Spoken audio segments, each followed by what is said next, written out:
Chaque matin, des millions de personnes se versent un verre de lait sans y penser à deux fois. C'est du lait, c'est simple, c'est la chose la plus ordinaire de la cuisine. Mais voici la vérité que personne ne dit à voix haute. Une grande partie du lait sur les rayons des supermarchés français a subi des procédés industriels agressifs. Et l'étiquette n'est pas obligée de vous en informer. L'industrie du lait liquide génère des milliards d'euros chaque année. Les entreprises qui la contrôlent ont passé des décennies à perfectionner un système soutenu par des failles législatives, des étiquettes soigneusement formulées et des budgets marketing colossaux pour vous vendre quelque chose qui ressemble à du lait, qui coule comme du lait, mais qui a été optimisé pour leur marge trimestrielle, pas pour votre santé. J'ai passé 6 semaines à analyser les principales marques de lait. J'ai lu chaque étiquette, j'ai suivi les chaînes d'approvisionnement, j'ai étudié les réglementations européennes et les rapports d'inspection.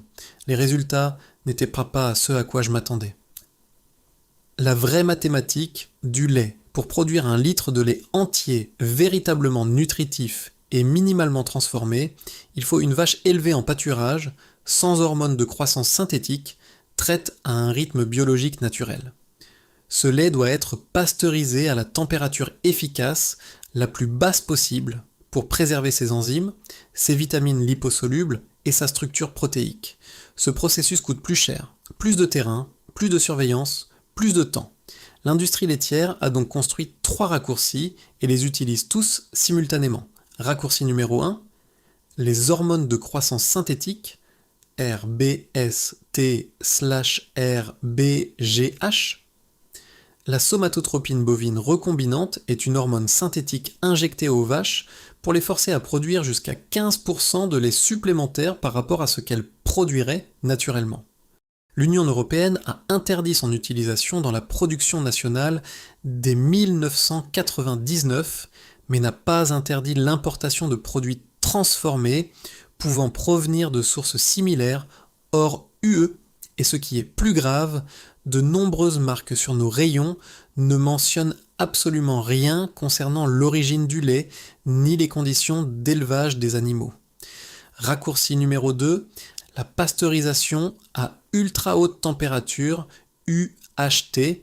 La pasteurisation standard chauffe le lait à environ 72 degrés Celsius pendant 15 secondes. Le traitement UHT le porte à 135 à 140 degrés Celsius pendant quelques secondes. L'avantage pour le fabricant, une durée de conservation allant jusqu'à 9 mois sans réfrigération. Le prix pour vous, destruction documentée des vitamines B sensibles à la chaleur, dénaturation des protéines du lactosérum et modification de la structure des graisses. L'étiquette vous dit les frais. La réalité dans la brique raconte autre chose. Raccourci numéro 3. La poudre de lait cachée. Lorsque la matière grasse est retirée pour produire du lait demi-écrémé ou écrémé, les fabricants ajoutent de la poudre de lait pour retrouver l'aspect crémeux. La poudre de lait contient du cholestérol oxydé, des composés que les chercheurs ont identifiés comme nettement plus problématiques que le cholestérol naturel présent dans le lait entier. Sur l'étiquette, cela apparaît simplement comme lait écrémé. Aucune mention séparée, aucun avertissement.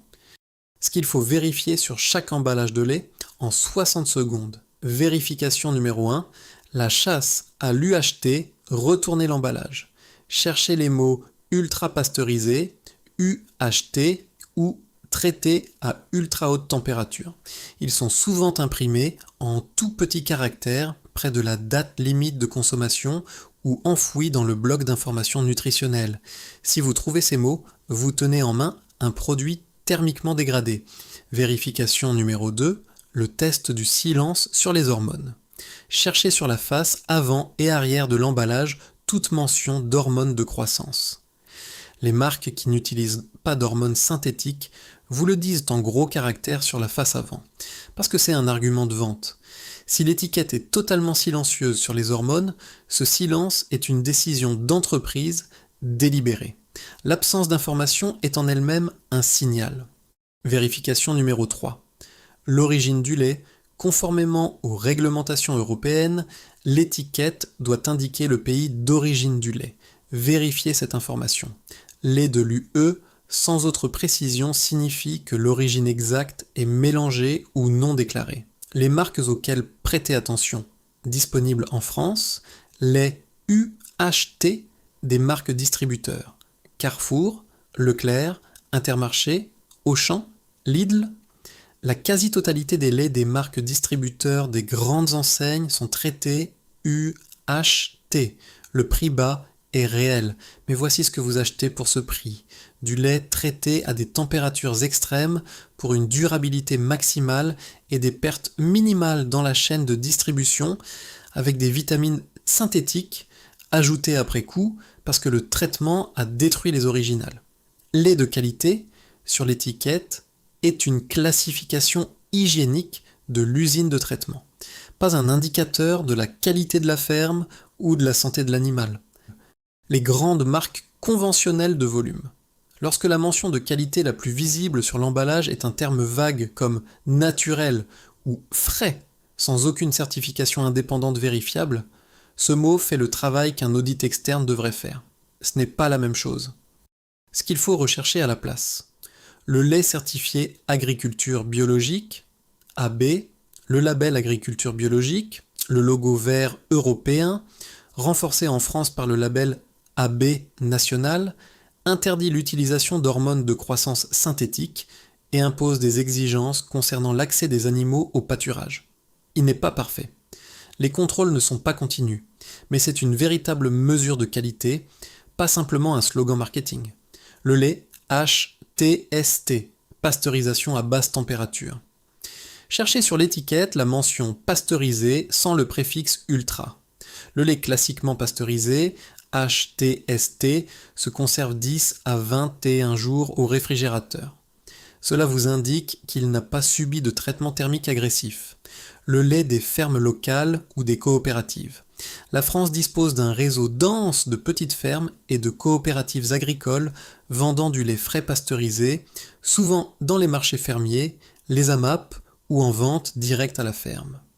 Les marchés paysans à Paris, Lyon, Bordeaux, Toulouse, Marseille et dans les régions rurales sont un excellent point de départ. Si vous pouvez établir un lien direct avec la source, vous éliminez les 3 raccourcis industriels en une seule démarche. Le lait de pâturage et le lait de vache nourri à l'herbe. Le label français Pâturage de France garantit que les vaches pestent en plein air au moins 150 jours par an. Des études nutritionnelles confirment régulièrement que le lait de vache nourri exclusivement à l'herbe contient des niveaux significativement plus élevés d'acides gras oméga 3 et d'acide linoléique conjugués par rapport au lait conventionnel. Si vous trouvez ce type de lait avec une certification vérifiable, le prix plus élevé est justifié. Les coopératives et fermes familiales françaises, n'oubliez pas les grandes coopératives laitières françaises à vocation qualitative, comme Biolette, la plus grande coopérative de collecte de lait biologique en France, ou des marques comme Tribala Noyal et Lait des Prés, qui maintiennent des standards plus exigeants que la grande industrie conventionnelle. La France possède également une tradition fromagère et laitière régionale incomparable. Normandie, Bretagne, Auvergne, Savoie et de nombreuses fromageries locales proposent du lait cru ou du lait frais pasteurisé de haute qualité directement aux consommateurs. Cette richesse du terroir laitier français mérite d'être défendue et soutenue. La vérité que les rayons laitiers ne veulent pas que vous entendiez, le lait n'est pas un produit compliqué. Il vient d'une vache, il est pasteurisé, il va dans une bouteille. Chaque injection d'hormones synthétiques, chaque traitement UHT, chaque ajout de poudre de lait, chaque vitamine fabriquée en laboratoire et ajoutée après coup, ce ne sont pas des améliorations. Ce sont des optimisations pour leur profit, pas pour votre santé, ni celle de votre famille. Une fois que vous comprenez que vous avez payé pendant des années pour un liquide industriellement reconstruit avec une photo de prairie verte sur la face avant, la mathématique change complètement. Vous n'avez jamais eu une vraie bonne affaire. Vous avez été géré. Retournez l'emballage. Lisez attentivement l'étiquette. La liste des ingrédients raconte toujours une autre histoire. Je fais ces vidéos parce que vous avez le droit de connaître la vérité sur ce que vous mangez. Si cela a changé quelque chose pour vous, partagez. Surtout avec quelqu'un qui fait encore confiance aveuglément à l'étiquette sur le rayon.